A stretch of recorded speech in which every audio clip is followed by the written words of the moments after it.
6 जुलाई को एक फतवा मुझे मिला और ये कहा कि मुस्लिम को इसमें नहीं जाना है, हमें शहर में कोई रेस्टोरेंट नहीं चलाना। यहाँ पर थोड़ी सी हिंदू मुस्लिम की भावना लोगों के दिलों में है। का गुनाह क्या था? इस शहर का हिंदू होना हमारा गुनाह था कि हम हिंदू हैं, इसलिए इसको बंद होना ही जरूरी है। अगर हम मुस्लिम होते तो ये चीज़ कभी जिंदगी बंद नहीं होती कि ये हिंदू है और ये चाकू लेकर बैठे गर्दन काटने को, आप लोग मत जाइए। धमकी देते थे कि क्यों खोल के बैठे हो, इसे बंद करो। यहाँ के एक दो वरिष्ठ मौलाना हैं, उनके पास में किसी के चैनल से गया, काफ़ी मेहनत था, आपकी तकरीर को लोग मानते हैं, आप करिए, मगर अब उन्होंने तकरीर करी नहीं करी मुझे कुछ नहीं पता।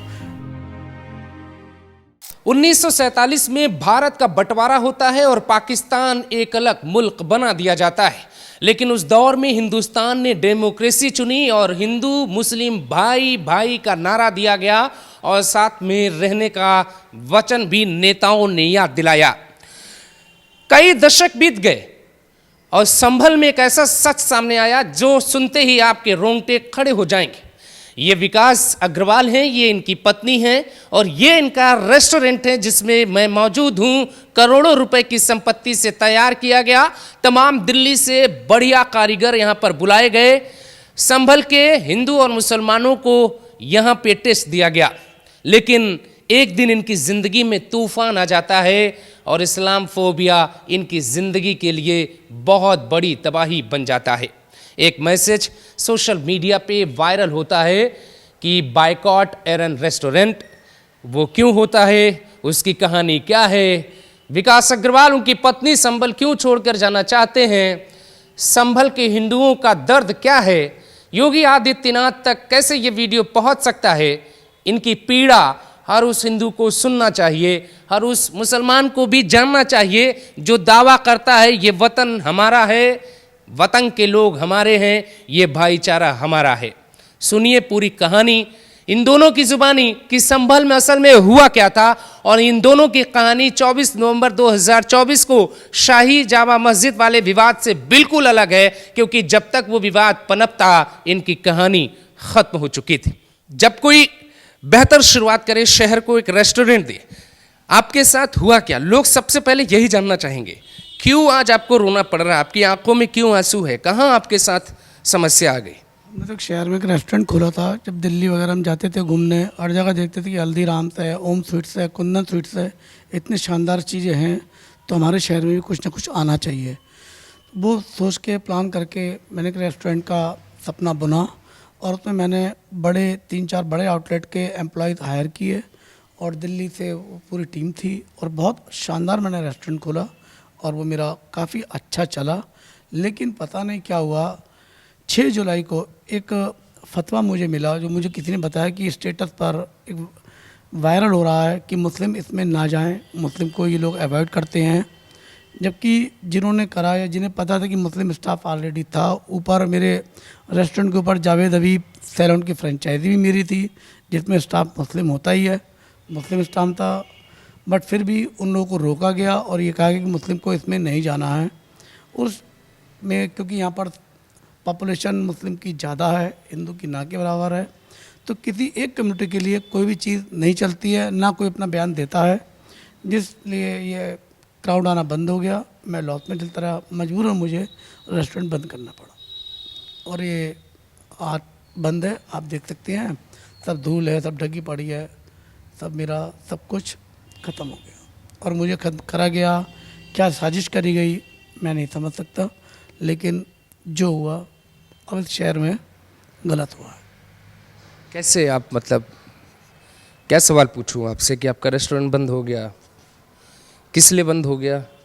मुस्लिम कम्युनिटी के ना आने की वजह से, मुस्लिम कम्युनिटी नहीं आई इस वजह से बंद हुआ, क्योंकि हिंदू कम्युनिटी इतनी थोड़ी है। यहाँ पर कोई भी बिजनेस आदमी करता है तो उसमें कम्युनिटी नहीं देखता है या स्टाफ को कोई ऐसा नहीं देखता है कि हमारा स्टाफ क्या है, लेकिन इसको ज़बरदस्ती बंद कराया गया और इसमें पूरी भूमिका जो है मुस्लिम वर्ग की है। और मुस्लिम वर्ग ये फतवा जारी नहीं होता, नहीं करते तो ये चलता रहता। मैं और मेरे स्टाफ ने मुस्लिम वर्ग को समझाने के लिए, बताने के लिए बहुत कोशिशें की, बहुत समझाई कि ऐसा कुछ नहीं, सब गलत है, आप लोग इस रेस्टोरेंट में आइए और आप लोगों के लिए ये चीज़ खोली गई है, लेकिन इन सब बातों का कोई असर नहीं हुआ। तो आपने अप्रैल 2023 में खोला, जी। अप्रैल 2023 से जुलाई 2023 तक सब कुछ ठीक चला। 6 जुलाई तक बहुत बढ़िया रेस्टोरेंट चला, बहुत शानदार, कि बहुत ज़्यादा मेरे क्लाइंट वापस भी जाते थे क्योंकि क्राउड बहुत था, वेटिंग चलती थी। 6 जुलाई को जैसे ये पोस्ट वायरल हुई, देखिए उसके बाद से ये हल्का पड़ता चला गया और आलम ये हुआ कि जुलाई के बाद से ही इसकी बिक्री मुश्किल से 2 से 3 हज़ार रुपये पर डे की रह गई और आखिर में 31 दिसंबर को मैंने फैसला लिया इसको बंद करने का और 1 जनवरी 24 को मैंने इसे बंद कर दिया क्योंकि इसके एक्सपेंस इतने थे, वो एक्सपेंस निकालना मुश्किल था। बिजली का बिल, जनरेटर का डीजल, स्टाफ, कच्चा माल, तो मुझे बंद करना पड़ा। उसके बाद ये सोचा चलो फिर भी कुछ हो जाए, मैंने मोगा गजरौला वालों को ये किराए पर दिया, उन्होंने भी अप्रैल में इसको खोला, लेकिन 24 नवंबर में जब हिंसा हुई तो वो भी इस बिल्डिंग को खाली करके चले गए, बोले हमें शहर में कोई रेस्टोरेंट नहीं चलाना, यहाँ पर थोड़ी सी हिंदू मुस्लिम की भावना लोगों के दिलों में है। अब जो ज़िंदगी थी आपकी, जो आप लोगों की जो चल रही थी, आपने कभी पूरी ज़िंदगी में किसी मुसलमान का नुकसान किया है या आपने कभी किसी मुसलमान को चोट पहुंचाई है? क्योंकि एक कम्युनिटी ने आपका पूरा एम्पायर आपका ध्वस्त कर दिया, आपकी चली चलाई रेस्टोरेंट को आप बंद कर देते हैं, लाखों रुपए करोड़ों रुपए के आप नुकसान में चले गए हैं। मुझे ये जानकारी पता चली है कि ये अब प्रॉपर्टी आप लोग बेचेंगे जो कर्ज है उसको उतारने के लिए, इसमें क्या सच्चाई है? ये सच्चाई है, ये प्रॉपर्टी हमने बिक्री में डाल रखी है, जो कर्जा है हमें निपटाना है और हमने किसी मुस्लिम का नुकसान पहुँचाने का मतलब ही नहीं है क्योंकि ये समझ के लोग भी गवाह जो मेरे टच में हैं, मैंने उनकी यदा कदम मदद ही करी है, प्रशासनिक तौर पे भी और आर्थिक तौर पे भी हम लोग मदद करते हैं। ये कोई कह दे कि ये बुरा करते हैं, ऐसा नहीं है, ये सरासर गलत है। तो आपका गुनाह क्या था? क्यों मुस्लिम कम्युनिटी ने फतवा जारी किया और क्यों आपके यहाँ आने से बायकॉट किया, आपको इस हालात में भेजा? गुनाह था हिंदू होना, इस शहर का हिंदू होना हमारा गुनाह था कि हम हिंदू हैं, इसलिए इसको बंद होना ही ज़रूरी है। अगर हम मुस्लिम होते तो ये चीज़ कभी ज़िंदगी बंद नहीं होती। आप कुछ कहेंगे योगी आदित्यनाथ से इसलिए आप कुछ कहना चाहेंगे कि आपके शहर का इतिहास वो खोज रहे हैं? शाही जामा मस्जिद से हरिहर का सवाल यूपी से लेके देश की सियासत में पैदा हुआ है, लेकिन एक परिवार होने के नाते, एक गृहस्थी संभालने के नाते आपको क्या लगता है कि संभल में खोलना गलती थी, हिंदू होना गलती थी, या कोई गलत फहमी पैदा हो गई, उसे रोक लेते तो शायद आपका ये रेस्टोरेंट और जीवन भर का सपना बच जाता? देखिए, ये रेस्टोरेंट की जो इन्होंने न्यूज़ फैलाई थी कि ये बायकॉट किया जाए, तो मैं समझती हूँ ये न्यूज़ जब बहुत दूर दूर तक फैली थी तो कहीं ना कहीं किसी मतलब पॉलिटिशियन तक नहीं पहुँची ये बात, तो मैं नहीं कह सकती क्योंकि संभल में भी सब पॉलिटिशियन हैं, बीजेपी के भी हैं और आपके समाजवादी के भी हैं, सभी हैं, तो किसी ने भी इस पे मतलब एक्शन लेना अपनी पार्टी के चैनल से भी ठीक नहीं समझा। अगर मैं केवल योगी आदित्यनाथ जी को कहूँ तो बीजेपी के लोग यहाँ भी हैं, उन्होंने भी ये न्यूज़ सुनी होगी, तो उन्होंने भी उस समय कोई एक्शन लेना उस समय उचित नहीं समझा कि ये भाई क्या हो रहा है हमारे हिंदू के साथ में, तो हम इसको सपोर्ट करें। और आज ये इतना सब कुछ हो गया है तो लोगों को ये चीज़ दिखाई दे रही है, उस समय किसी ने नहीं देखा, जबकि ये पोस्ट सब जगह वायरल हुई है और बहुत दूर दूर से हमारे पास फ़ोन आए हैं कि ये क्या हुआ है। तो ऐसा तो हो नहीं सकता कि दिल्ली या लखनऊ में बैठे किसी भी पॉलिटिशियन तक ये मैसेज ना पहुंचा हो।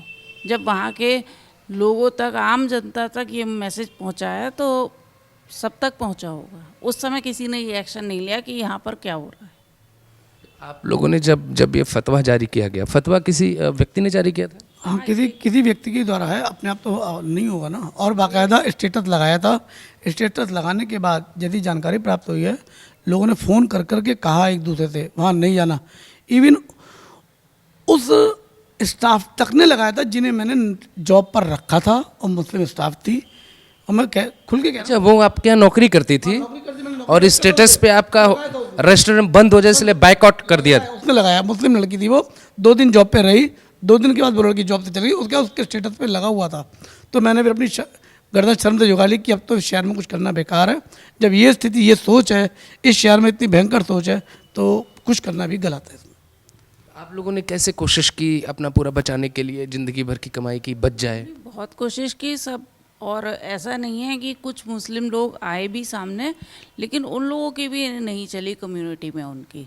बस ये एक हवा सा फैल गया, हवा सी फैल गई कि नहीं जाना है, बायकॉट करना है तो बायकॉट करना है। बहुत से मुस्लिम लोग ऐसे थे जो हमारी सपोर्ट में आए भी रेस्टोरेंट में, ऐसा नहीं है नहीं आए, लेकिन अब 4 लोगों के आगे क्या ही चलेगा कि आपके 1000 लोगों में अगर 4 लोग आ गए तो कौन चलेगा? कुछ नहीं, किसी ने कुछ नहीं सुना। बहुत लोगों ने कोशिश की कि हाँ चलो आए लोग, लेकिन आए ही नहीं। वो तो एक बस ये है कि यहाँ बायकॉट, जैसे यहाँ पर कुछ ऐसा है कि भैया मार देंगे, काट देंगे, क्या चीज़ हो जाएगी। जबकि रेस्टोरेंट में हमारे बहुत सारे स्टाफ जो थे मुस्लिम थे, ऐसा नहीं है कि नहीं थे, मुस्लिम थे। लेकिन पता नहीं क्यों ही एक ये न्यूज़ फैलाई, कौन अननोन व्यक्ति था, वो जानते नहीं हम उसे, कुछ नहीं। बस एक मैसेज व्हाट्सएप पे एक स्टेटस जारी कर दिया कि यहाँ पर स्टाफ नहीं रखते, इसका बायकॉट करो। तो बस बायकॉट करना है, किसको जाना नहीं है। तो ये जो न्यूज़ थी वो 6 जुलाई की थी। 6 जुलाई से आप 1 महीने भी नहीं झेल पाए परिस्थिति, 23 जुलाई को आप बंद कर देते हैं। नहीं, 6 जुलाई तक हमने फाइट करी, बंद तो कर देते, लेकिन हमने फाइट करी कि बच जाए, कोशिशें करी। मुस्लिम धर्म गुरु पे गए और मस्जिदों में मेरे मैनेजर गए, उन्होंने समझाया, सब बातें करी। मैं खुद गया, खुद कुछ आए मुस्लिम लोग, उन्होंने कोशिश करी, कहा, सबसे फ़ोन करके कहा नहीं आओ, ऐसा कुछ नहीं है, ये सब गलत उड़ रहा। लेकिन कुछ लोग ऐसे तत्व भी थे जिन्होंने उसकी साइड पर लगा रखा था कि ये हिंदू है और ये चाकू लेकर बैठे हैं गर्दन काटने को, आप लोग मत जाइए, इन लोगों को नफ़रत है मुस्लिम से। तो ये थी, जब भ्रामक खबरें फैलाई गई तो लोगों का क्या मन करता आने का, वो नहीं आ पाए। यहाँ पर जाते थे लड़के वोटिंग करते हुए और हमारे स्टाफ से कहते थे इसको बंद कर दो, ये क्यों खड़े हो यहाँ पे, इसका शटर गिराओ, बंद करो, जाओ। धमकी देते थे कि क्यों खोल के बैठे हो, इसे बंद करो। यहाँ लड़के जाते थे आगे से निकल के तो साफ बोलते हुए जाते थे। आप ये समझ पा रही हैं, जैसे योगी आदित्यनाथ ने भी कुछ दिन पहले ही एक बात कही कि जहाँ पे हिंदुओं की आबादी कम है और मुसलमानों की संख्या ज़्यादा है, वहाँ हिंदुओं के साथ बहुत गलत हो रहा है। तो क्या यही नैरेटिव दर्शकों तक जाएगा कि यहाँ हिंदू 10-15% है? ऑब्वियसली यहाँ पर जब सारी आप 80% मुस्लिम है, 20 हिंदू हैं, तो 20 हिंदू में आप क्या काम कर लेंगे? ये काम कोई ऐसा तो है नहीं, या कोई भी काम है, आप बिजनेस किसी एक कम्युनिटी को लेके नहीं चला सकते जब तक आपको पूरा नहीं मिले। और जहाँ पर रेशो ही मुस्लिम ज़्यादा है तो वहाँ तो आप काम फिर उन्हीं के लिए कर रहे हैं ना कि ये केवल एक ही हिंदुओं के लिए। लेकिन फिर भी हमने काफ़ी सरवाइव किया। अब यहाँ पर पूरा लाइट बहुत जाती है तो जनरेटर भी बहुत ज़्यादा चलता है, डीजल लगता है, बिजली का बिल, हम इतने एक्सपेंस उठा नहीं पाए। हमने अपने पास से बहुत लगाया, बहुत कोशिश की, जितनी जानती वहाँ तक लगा दी। और इसका कर्जा 1 साल हो गया, हम अभी तक निपटा भी नहीं पाए। कितना आप लोगों के साथ गलत हुआ है? गलत इतना हो गया है कि विकास अग्रवाल को एक सदमा के तौर पे ये परिस्थिति पैदा हुई और फिर आप इनको अटैक भी आया, स्टंट भी इनके डाला गया। वो तमाम परिस्थिति आप पत्नी होने के नाते कैसे बयां करेंगी लोगों के लिए? कितना मुश्किल परिस्थिति आपके लिए सिर्फ हिंदू मुस्लिम कम्युनिटी को लेकर हो गया और मुसलमानों ने जो बायकॉट करने का जो दावा किया उससे हो गया। आप संभल में हैं, संभल में एक हिंदू इतना बड़ा रेस्टोरेंट कैसे ओपन कर सकता है? क्या ये सब वजह थी जिसने आपके परिवार की ज़िंदगी एकदम पलट दी? हाँ, ये डेवलपमेंट तो था ही कि भाई ये एक हिंदू ने खोला है और ये बहुत ज़्यादा आगे निकल जाएगा तो इसको पीछे रखो, तो इसलिए बायकॉट कर दो, ये ना चले, ख़त्म हो जाए बिल्कुल। अब कुछ कर तो सकते नहीं है, जो हो गया है तो हम तो इसको सेल करके और यहाँ से जाने में ही अपनी समझदारी समझते हैं। योगी आदित्यनाथ कह रहे कि हिंदुओं को प्लान नहीं करने देंगे, तो फिर वो यहाँ पे व्यापार कैसे चलाएंगे? अगर मैं आज भी ये रेस्टोरेंट खोलने की सोचूं कि चलो मैं इसको दोबारा ओपन करूँगी, तो कौन सा क्राउड लाएंगे वो यहाँ? क्या फैसिलिटी देंगे मुझे? टैक्स पूरा लेंगे, बिजली भी नहीं आएगी पूरी, डीजल का, जनरेटर का भी जाएगा, स्टाफ का भी बहुत खर्चा है, स्टाफ भी बहुत कॉस्टली आता है। तो कैसे खर्चे निकालूंगी मैं 20% लोगों में? कैसे रोकेंगे अगर मैं ये व्यापार चलाती हूँ? आप बताइए। मैं योगी आदित्यनाथ जी से भी पूछूंगी, भाई मेरा तो मैंने यही व्यापार डाला था अपना सब कुछ इकट्ठा करके, और अब ये मेरा बंद हो गया, तो मैं इसको कैसे चलाऊं? लाइट मुझे नहीं मिल रही है प्रॉपर, आप यहाँ पर रह रहे हैं, लाइट कितनी जाती है, और स्टाफ का कितना खर्चा, कैसे होगा? तो दर्शकों, इस कहानी को आप ऐसे समझिए कि जब योगी आदित्यनाथ सदन के भीतर ये दावा कर रहे हैं कि हिंदू परिवार संबल में रिवर्स प्लान कर रहा है, उनका रिटर्न प्लान हो रहा है, उस दौर में विकास और विकास की जो पत्नी है वो संभल में ये पूरी संपत्ति बेचकर यहाँ से निकल जाना चाहती हैं। मैं आपसे ये जानना चाहूँगा कि जियाउर बर्क के पास भी आप लोग गए थे, मस्जिद में किसके पास गए थे आप, और मस्जिद में क्यों गए थे आप लोग, क्या कहने गए थे? मेरे एक मैनेजर थे मिस्टर मदन जी, जब उन्हें पता चला कि सर इसको बंद कर रहे हैं, तो बोले सर मैं ऐसा नहीं होने दूंगा, क्योंकि जिस समय इसका सेटअप पड़ चुका था वो यहाँ पर आए तो उन्होंने एक एक चीज़ अपने हाथों से संजोई थी इसकी। उनकी आंखों से बोले विकास जी मैं मस्जिद में जाके मौलाना के पैर छूऊंगा, सब बातें करूँगा कि वो लोग इसको अपना मस्जिद में ऐलान करें कि वहाँ जाइए और इसको ये आपके लिए खोला है। और वो टचवुड वो गए, और मैंने उनसे मना करी मत जाओ, कोई फ़ायदा नहीं है।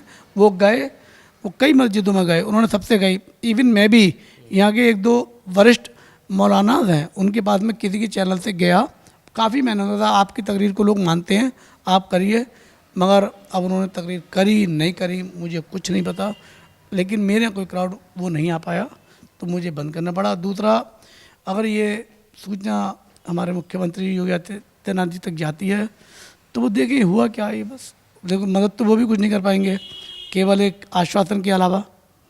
बाकी जो फाइनेंशियल लॉस है वो तो मैं फेस करना ही है। तो आपके साथ जो हुआ, दर्शकों जो इनके साथ हुआ, वो उसके पीछे मोटिव जो मैंने पता किया इनसे न मिलने के पहले लोगों से कि क्यों ऐसा हुआ है, तो उसके पीछे बहुत सारे लोगों ने मुझे बताया कि अगर विकास हिंदू हैं और हिंदू होने के नाते ये करोड़ों की प्रॉपर्टी में एक बढ़िया सा रेस्टोरेंट खोल के चलाएंगे और लाखों रुपए की रोज़ इनकम होगी या रेवेन्यू जनरेट होगा, तो फिर संभल के दूसरे हिंदुओं का भी मनोबल बढ़ेगा। और इसीलिए जब ये पूरा विवाद संभल वाला नहीं हुआ था, उसके कई महीने पहले की बात, इनके ऊपर इस तरीके से पूरे आरोप लगाए गए मुस्लिम कम्युनिटी की तरफ से कि कोई कर्मचारी नहीं रहता, और इनको सड़क पर इसलिए भी लाया गया, लोग ये कह रहे हैं शहर में कि ताकि विकास वाली गलती कोई दूसरी ना कर दे कि संभल में भाई आप खड़े कैसे हो सकते हैं, क्योंकि संभल की स्थिति जो है वो तो देश सिर्फ इतना देख रहा है कि लड़ाई शाही जामा मस्जिद और हरिहर मंदिर की है, लेकिन विकास की पत्नी, उनका बेटा या तमाम आप जैसे लोग जो काम करने की कोशिश कर रहे हैं, पका आप रहे थे, खाना खिला रहे थे मुस्लिम कम्युनिटी को भी, तो फिर तो कोई प्रश्न, कोई जवाब ही नहीं होना चाहिए। दर्शकों समझिए विकास की कहानी की इनके साथ हो क्या गया 2025, 24 और 23 के दौर में, जब सूबे में योगी आदित्यनाथ हो, दिल्ली में नरेंद्र मोदी हो, और ये तमाम दावे करे जा रहे हो कि भाई आप हिंदुओं की सरकार है। इसमें आपके साथ जो हो गया, कोई बीजेपी का नेता नहीं है आपके पास? नहीं, कोई नहीं है, कोई आया भी नहीं, ना किसी ने कोई मदद करी। मैं वही बात आपसे कह रही हूँ कि जब ये सारे मतलब आम जनता तक ये मैसेज पहुँच गया बायकॉट का, तो क्या किसी भी पॉलिटिशियन तक ये मैसेज नहीं पहुँचा था तब? दिल्ली में, लखनऊ में, काशीपुर में, सब जगह ये मैसेज पहुँचे हैं। तो क्या लखनऊ में हमारे इतने सारे हमारे पॉलिटिशियंस बैठे हैं, उनके पास कोई मैसेज नहीं पहुंचा? और क्या संभल में हमारे पॉलिटिशियंस हैं, उनके पास नहीं पहुंचा? उन्होंने इस बात को आगे फॉरवर्ड नहीं किया कि हमारे साथ ऐसा हो रहा है? आप बताइए मुझे। और बैठते भी थे, ऐसा नहीं उन्हें पता थी सारी ये चीज़ चल रही हैं, बट कोई प्रतिक्रिया उनकी तरफ से नहीं करी गई। आते थे, बैठते थे, मैं नाम तो नहीं खोलूँगा, कुछ और अधिकारी भी आते थे जो हमारे हिंदू संगठन से जुड़े बड़े, लेकिन कोई प्रतिक्रिया उनकी तरफ से ऐसी नहीं, कोई ऐसी कोशिश नहीं कि किसी सूरत से बच जाए। मैं उनसे कहता था कुछ तो करो, इसे बचा लो, ये जा रहा है, जो जहाज़ बनाया है इसे मत डूबने दो, लेकिन सबने डुबा के ही माना इसे।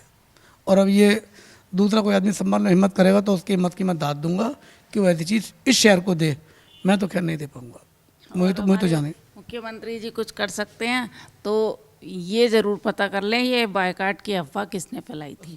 हम उसी में हमें संतोष मिल जाएगा कि हमें न्याय मिल गया, सिर्फ उसको पता कर लें कि वो बंदा कौन था और किसने फैलाई थी, क्योंकि ये एक आम आदमी नहीं कर सकता, इतना बड़ा काम एक आम आदमी नहीं कर सकता कि रातों रात वो पूरे मतलब इतने हिंदुस्तान में वो एक न्यूज़ को वायरल कर दे, एक आम आदमी के बस की बात नहीं है।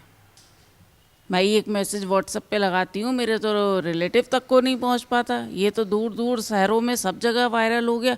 तो इसका मतलब उसके पीछे किसी बहुत बड़े का हाथ है, मतलब एक बहुत बड़े षड्यंत्र के तहत ये हुआ है जो ये हुआ है। तो कर्ज आप लोगों के ऊपर है, तो क्या कर्ज जिनसे आपने लिया वो लोग कैसे आपका साथ निभा रहे हैं? नहीं, बस उनको भरोसा है कि मिलेगा ही देंगे, उन्हें पता है कि ये ईमानदार है, हमारा पैसा मिलेगा, बिल्कुल भरोसे पे हैं वो लोग। और मुझे देना है, चाहे जान मेरी चली है, मैंने बिक्री में रखी है, बिक जाएगी मैं उतारूंगा, नहीं तो और भी सोर्सेज हैं, कहीं ना कहीं निपटाऊंगा तो ही। मैं तो कर्जा लेके नहीं जाऊंगा ऐसे किसी का, क्योंकि जो हैं आसपास के लोग हैं उन्हें पूरे पता है कि ईमानदार है और ये देगा, वो मुझे देना है। इस कहानी का अंत अगर ऐसे हो, जो सच है वो तो मैं बोलना पड़ेगा मुझे। इस कहानी का अंत अगर ऐसे हो कि आपने एक रेस्टोरेंट संभल में खोला, संभल में आपने दिल्ली वाला टेस्ट दिया, लोगों ने आपकी तारीफ़ की, गूगल पे बहुत अच्छे रिव्यू आए, मुसलमानों ने फतवा जारी किया, आपका रेस्टोरेंट बंद हो गया, अब आप परेशान हैं, इस रेस्टोरेंट की ज़मीन को ही बेचेंगे, उससे उसकी कीमत निकालेंगे, कर्जदारों का पैसा चुकाएंगे। तो इस कहानी का अंत मैं जो देख पा रहा हूँ संभल के भीतर, वो ये देख रहा हूँ कि कोई मुसलमान आपकी प्रॉपर्टी ही खरीदेगा, क्योंकि इसी तरीके का प्रोपेगेंडा मैं समझ पा रहा हूँ कि लोगों की ज़मीन खरीदी जा रही है, आप बेचेंगे, कोई दूसरा हिंदू हिम्मत नहीं करेगा और कोई मुसलमान आपकी ज़मीन खरीदेगा और इसी जगह एक रेस्टोरेंट चलाएगा। कोई भी ले ले, क्योंकि पहले भी हमें हिंदू मुस्लिम नहीं था, हमें तो काम करने से मतलब था, और आज भी इस प्रॉपर्टी को कोई भी ले ले, हमें कोई दिक्कत नहीं है, क्योंकि हिंदू मुस्लिम हम आज भी नहीं कर रहे हैं, हमें कोई मतलब नहीं है, हमारी प्रॉपर्टी कोई भी ले ले। जब रेस्टोरेंट खोला था तब भी हिंदू मुस्लिम की भावना अंदर नहीं थी और आज भी नहीं है, कोई भी ले ले। योगी आदित्यनाथ से आप दोनों पति पत्नी क्या कहना चाहेंगे, ताकि अगर ये वीडियो उन तक पहुंचता है तो क्या आप कहना चाहेंगे, क्या पीड़ा है? यही कहना चाहेंगे कि जिसने भी ये बायकाट की अफवाह फैलाई है, सिर्फ वो उस लड़के को पकड़ें और जो इसके पीछे, षड्यंत्र के पीछे जिन लोगों का हाथ है, उनका पर्दाफाश करें। बस अगर वो इतनी मदद कर सकते हैं तो हम उसमें ही काफ़ी हमें संतोष मिल जाएगा। यही कहना है कि ये रात खुलना चाहिए, कैसे हुआ, क्या हुआ, और माननीय मुख्यमंत्री जी इस काम को बहुत अच्छी तरह कर सकते हैं, उन तक ये बात पहुंचती है तो वो 24 घंटे में इसके पूरे पत्ते खोलने की वो रखते हैं, क्योंकि जो शहर के लिए आज वो कर रहे हैं इसमें कोई शक नहीं है। उन्होंने संभल जैसे शहर जो कि कोई जानता भी नहीं था, उन्होंने पूरे दुनिया में इस शहर का नाम जनाया है। और मैं यही सोच रहा था कि इस रेस्टोरेंट को चलाऊं, दोबारा क्या करूं, लेकिन हिम्मत नहीं है। बस यही है कि उसका पर्दाफाश होना चाहिए, उस शख्स का जिसने फैलाया या जिन लोगों का भी इसके पीछे हाथ था उसे सज़ा मिले, वही न्याय है। बाकी फाइनेंशियल तो हमें देखो जी इसको बेच के करना है, बाकी चलाने का या संभल में रहने का हमारा कोई औचित्य अब नहीं रह गया। अब यदि हम विचार भी करें संभल रहना है तो आज की स्थिति में तो नहीं है, कल को कुछ चीज़ चेंज हो वो कह नहीं सकते, फिलहाल मन नहीं है। फिलहाल इतना हम टूट चुके हैं, हम 1-1 रुपए के मोहताज हैं। ये चीज़ हालांकि कहना अपने मुंह से गलत है, लेकिन ये हमारा दिल जानता है कि हम पे इस समय क्या बीत रही है और कैसे हम लोग अपनी जीवन से संघर्ष कर रहे हैं, ये हम जानते हैं।